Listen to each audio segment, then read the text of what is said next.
everyone. I'm back with another Charlotte's Web chapter.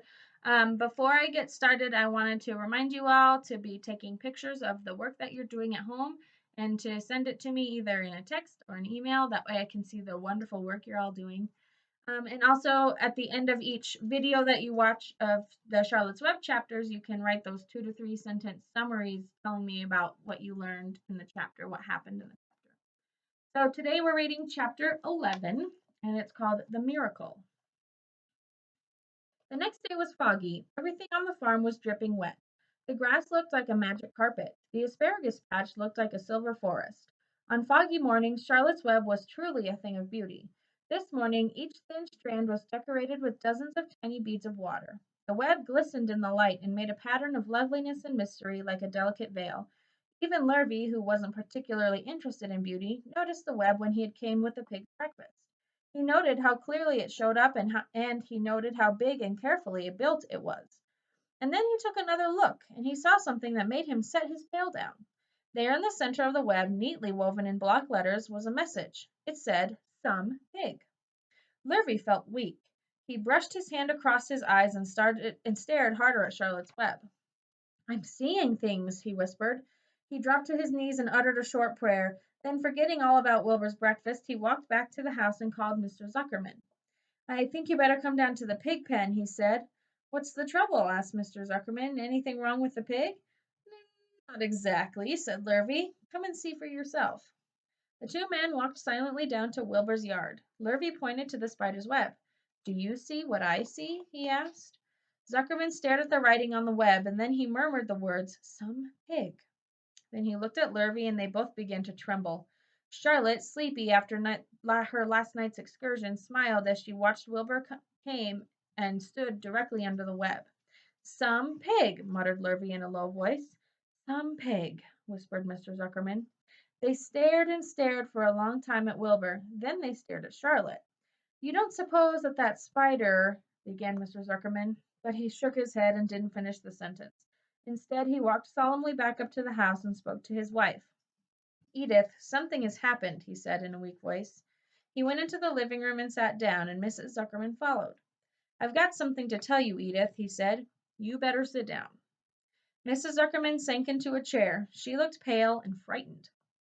"Edith," he said, trying to keep his voice steady, "I think you had best be told that we have a very unusual pig." Here's her web. It's kind of cool, huh?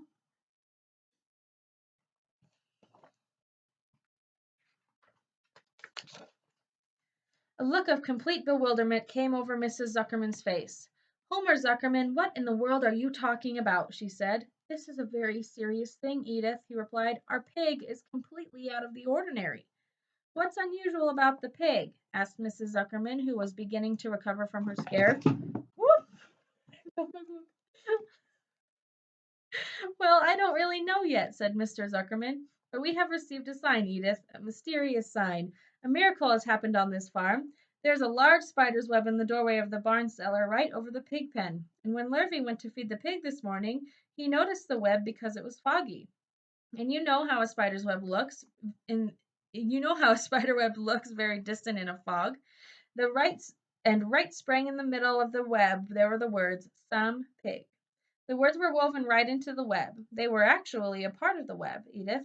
I know because I've been down there and I've seen them. It says 'some pig,' just as clear can be.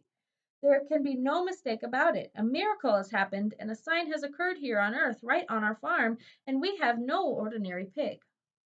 "Well," said Mrs. Zuckerman, "it seems to me you're a little off. It seems to me we have no ordinary spider." "Oh, no," said Mr. Zuckerman. "It's the pig that's unusual. It says so right there in the middle of the web." "Maybe so," said Mrs. Zuckerman. "Just the same, I intend to have a look at that spider." "It's just a common gray spider," said Mr. Zuckerman. They got up and together they walked down to Wilbur's yard. "You see, Edith, it's just a common gray spider." Wilbur was pleased to receive so much attention. Lurvy was still standing there, and Mr. and Mrs. Zuckerman, all three, stood for about an hour, reading the words on the web over and watching Wilbur. Charlotte was delighted with the way her trick was working. She sat without moving a muscle and listened to the conversations of the people. When a small fly blundered into the web just beyond the word pig, Charlotte dropped quickly down, rolled the fly up, and carried it out of the way. After a while, the fog lifted. The web dried off, and the words didn't show up so plainly. The Zuckermans and Lurvy walked back to the house. Just before they left the pig pen, Mr. Zuckerman took one last look at Wilbur. You know, he said in an important voice, I've thought all along that that pig of ours was an extra good one. He's a solid pig. That pig is as solid as they come. You notice how solid he is around the shoulders, Lurvy? Sure I do, said Lurvy. I've always noticed that pig. He's quite a pig.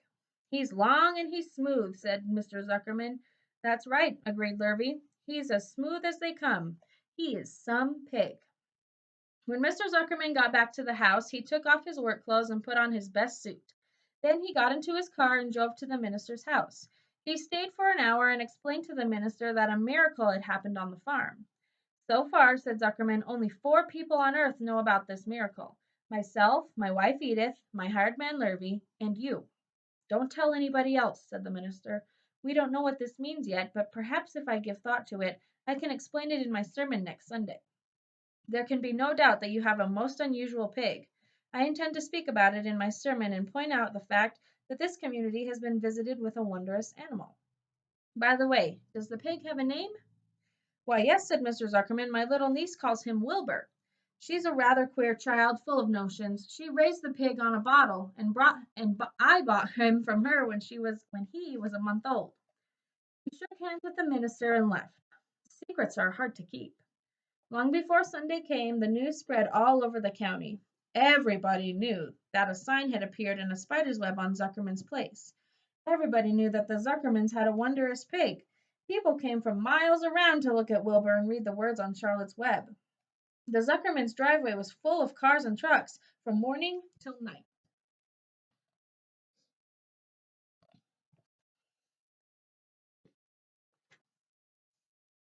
The news of the wonderful pig spread clear up into the hills, and farmers came rattling down in buggies and buckboards to stand hour after hour at Wilbur's pen admiring the miraculous animal.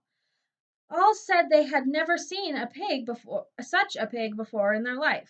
When Fern told her mother that Avery had tried to hit the Zuckerman spider with a stick, Mrs. Arable was so shocked she sent Avery to bed without any supper as a punishment. Oh man. In the days that followed, Mr. Zuckerman was so busy entertaining visitors that he neglected his farm work. He wore his good clothes all the time now, got right into them when he got up in the morning. Mrs. Zuckerman prepared special meals for Wilbur. Lurvy shaved and got a haircut, and his principal farm duty was to feed the pig while people looked on. Mr. Zuckerman ordered Lurvy to increase Wilbur's feeding from 3 times a day to 4 times a day. The Zuckermans were so busy with visitors they forgot about other things on the farm. The blackberries got ripe, and Mrs. Zuckerman failed to make any blackberry jam. The corn needed hoeing, and Lurvy didn't have time to hoe it.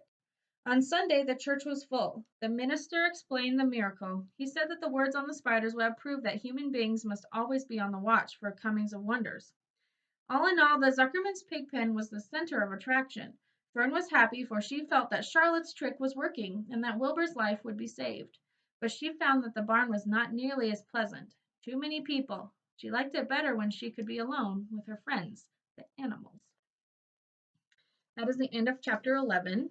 So just a reminder, make sure you're writing those summaries and make sure you're doing all the work that you are given at home and take pictures of it and send it to me. All right. I love you guys. I'll see you in the next one. Bye.